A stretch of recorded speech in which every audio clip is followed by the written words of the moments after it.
मित्रों नमस्कार, राम राम। मैं आचार्य तरुण शर्मा सरल ज्योतिष के इस वीडियो में आप सभी का हार्दिक स्वागत करता हूं।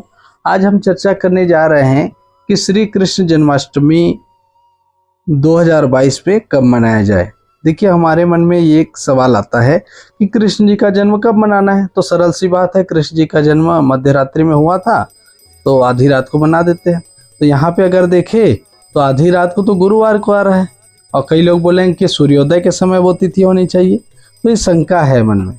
इसी के समाधान के लिए यह वीडियो मैंने बनाया है। शास्त्रों की आज्ञा को दिखाऊंगा, पंचांग को दिखाऊंगा। आप ध्यानपूर्वक देखिए, आपको अवश्य निर्णय हो जाएगा कि कब मनाना चाहिए। शास्त्र ने हमको विशेष नियमों को बताया है, बस उसी को रखूंगा ध्यानपूर्वक इस वीडियो को।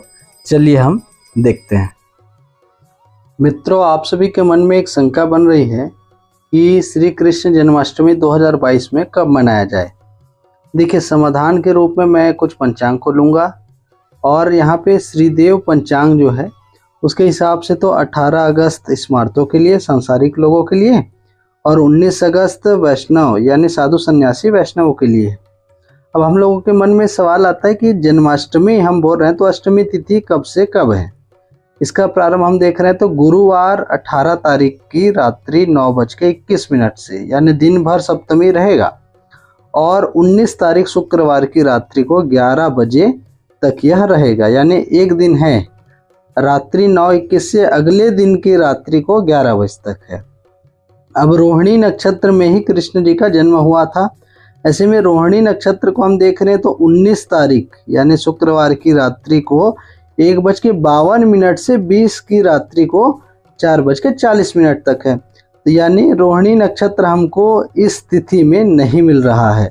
तो यहाँ पे जयंती नहीं होगा, क्योंकि हम जानते हैं कि देखिए, जन्मोत्सव हम मनाते हैं, जन्म के बाद उत्सव। तो जन्माष्टमी और जयंती, ये दो रूप में हम कृष्ण जी के जन्माष्टमी को मनाते हैं। केवल अष्टमी होता है तो उसको जन्माष्टमी बोलते हैं, और जहाँ पे रोहिणी नक्षत्र से जुड़ा हुआ अष्टमी तिथि रहे उसको जयंती के रूप में हम मानते हैं।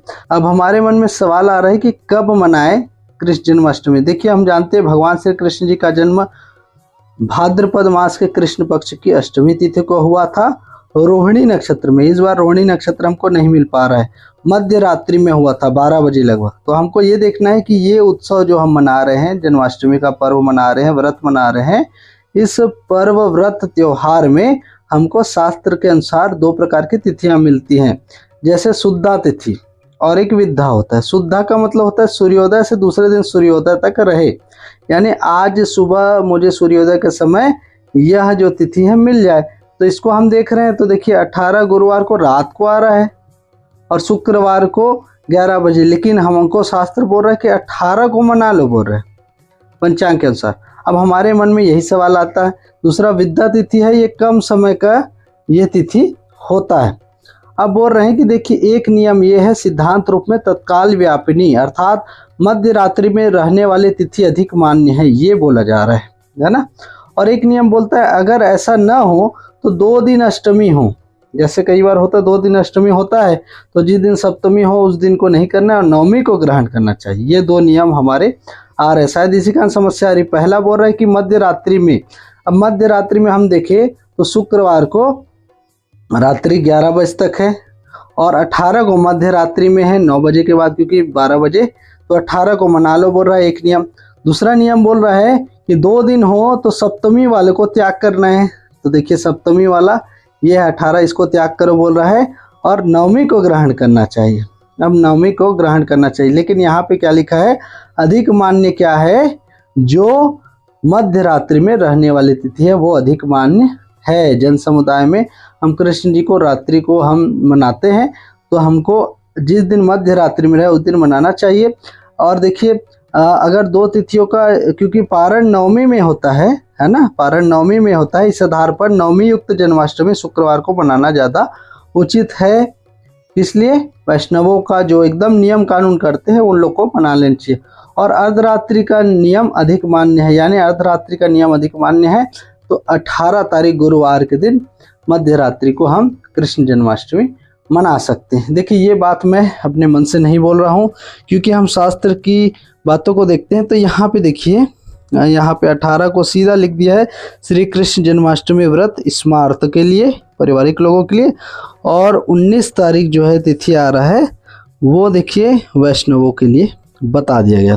अब क्योंकि हम शास्त्र की बात में आते हैं तो यहाँ पे देखिए सीधा लिख दिया है कि सिद्धांत रूप में तत्काल व्यापिनी अर्धरात्रि में रहने वाली तिथि अधिक मान्य होती है। तो यहाँ पे इस नियम को देखते हुए हम ये आगे बढ़ सकते हैं। अब मैं यहाँ पे आपको एक और चीज़ दिखा दूँ, क्योंकि हमारे पास कुछ ग्रंथ है, निर्णय सिंधु जो ग्रंथ है, देखिए यहाँ पे ऊपर में लिखा भी है जन्माष्टमी निर्णय। जन्माष्टमी निर्णय इसको मैंने निकाला हुआ है, आप ध्यानपूर्वक देखें, एक सेकेंड। हाँ, अब शायद आप लोग को और अच्छे से दिख पाएगा। इसमें क्या लिखा है कि जन्माष्टमी जो होता है और जयंती, उन दोनों में पहली केवल अष्टमी है और दूसरा बोल रहे हैं जिसको बात को मैंने पहले बताया था कि जिसमें केवल अष्टमी होता है जन्माष्टमी, और जयंती जो है जिसमें रोहिणी हो। तो जयंती तो हम मना नहीं पाएंगे क्योंकि यहाँ रोहिणी नक्षत्र उस दिन है ही नहीं। तो इसके अनुसार जब इसको आप पढ़ेंगे तो इसको आप स्क्रीनशॉट भी ले सकते हैं, आराम से पढ़ लेंगे।